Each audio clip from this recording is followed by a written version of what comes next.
Donald Trump reemerged over the Halloween weekend after weeks of simply publishing unhinged statement after statement to his website in an interview with Fox News' Jeanine Pirro. Now, it was Halloween weekend. This interview that Trump gave was way scarier than any costume or any horror movie, that's for sure. So let's jump in.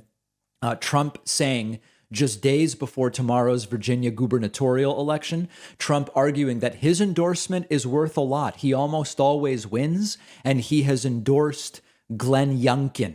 Let's take a look at the clip. If I endorse somebody, they win. If I endorse somebody, they win. I think I'm 148-2. That's a pretty good number. You endorsed Youngkin. And I did endorse Youngkin, and we're going to see. I hope it's not going to be 3.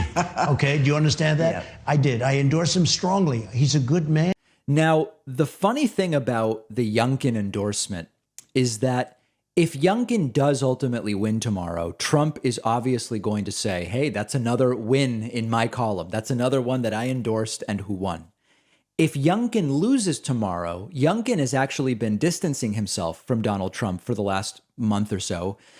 He appears to have calculated that Trump's involvement may not actually help him defeat Terry McAuliffe tomorrow. So if Youngkin loses, of course Trump's going to say, listen, I would have brought him a win, but Youngkin didn't embrace me. That's why it's really Youngkin's fault. So Trump's going to take advantage of tomorrow's results no matter what. But what are the actual numbers? On the facts, Trump's record is not that good on endorsements. In the 2018 midterms, Trump endorsed 75 candidates, and 55% of them won. So Trump's record in 2018 was 55 wins, 45% losses, 55% wins. And he's mostly endorsing incumbents. So it's actually not so great a record. And Ballotpedia looked at Trump's overall record during his entire presidency. They tracked 305 endorsements that Trump made. And Trump's record in 2020, for example, was that 77% of his endorsees won.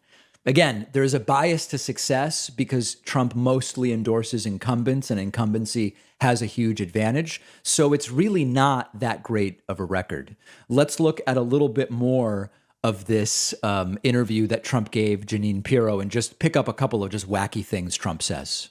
Okay, if there's one word that could sum up the Biden administration, it would be crisis. There's the energy crisis, the supply chain crisis, the COVID crisis. If you look back on the last 10 months of the Biden administration, what grade would you give them? Well, it's probably the worst presidency in history. I can't imagine. I used to say Jimmy Carter. Not a big fan of Bush getting us into the Middle East, to be honest with you. I think this is, though, the worst in the history of our country. If you look at Afghanistan and that horrible thing that happened to our nation with these young people being killed, and by the way, so badly injured. We have over 20 no armed. So remember, when asked, Donald Trump has not been able to articulate anything he would have done differently in Afghanistan. Let's go to, I believe this is a discussion of gas prices, and this is very interesting because it's an opportunity for Trump to be honest, but he's not. Take a look. Average American family spending an extra $175 a month.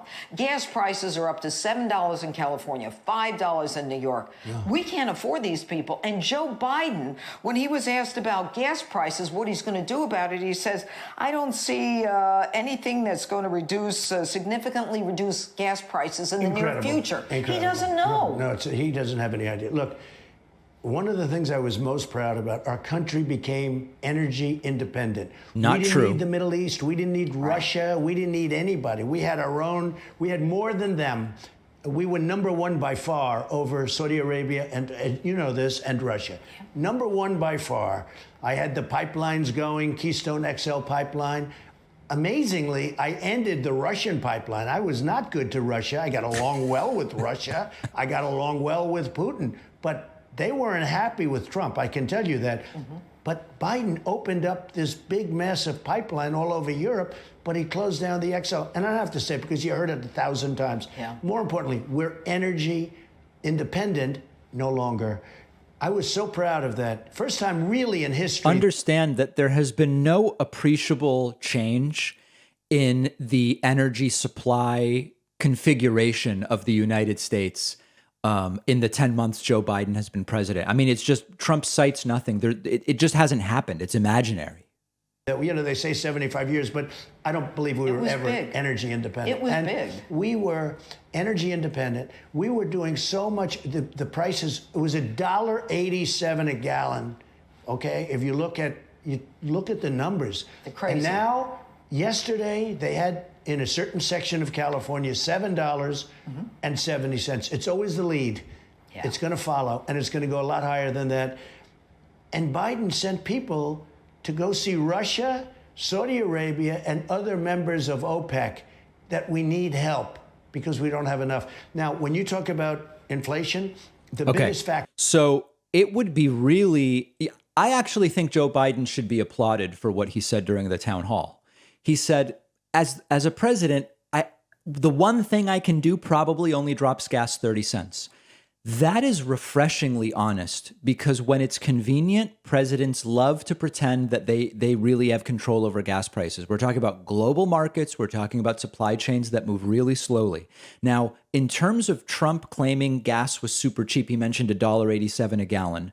For the 4 years that Trump was in office, gas prices were under $2 a gallon for only 2 months, April and May of 2020. And that's because demand went to zero because of the start of the pandemic, and it was where people were traveling as little as we've seen them travel, drive around, work from home started, etc.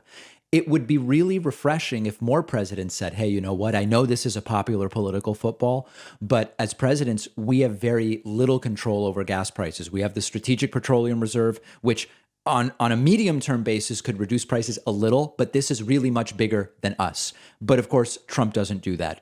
Horrifying disinformation. If you have the stomach for it, check out the entire interview. It's available on foxnews.com. We're going to leave it there. Send me your thoughts. You can find me on Twitter at @dpacman.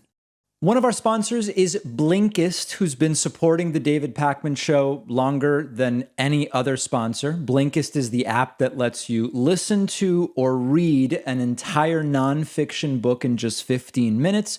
Blinkist is the way to absorb those books you can't make time for. Blinkist takes top nonfiction titles, pulls out the book's key takeaways and insights, and gives it to you in the form of a text or audio explainer that you can consume in 15 minutes. With Blinkist, now you actually do have time to learn about all the things you've been wanting to tackle. On the Blinkist app, I just listened to This Is Your Mind on Plants by the great Michael Pollan. Super interesting, the history of caffeine and so many other things. Blinkist has you covered on podcasts too. Blinkist takes long episodes of popular podcasts and distills them into audio you can listen to in 15 minutes. With Blinkist, you can become knowledgeable about so many different things. You can have conversations with people about more topics. Blinkist makes you more well-rounded. Try Blinkist for free and get 25% off a subscription. Go to Blinkist.com/Pacman. The link is down below.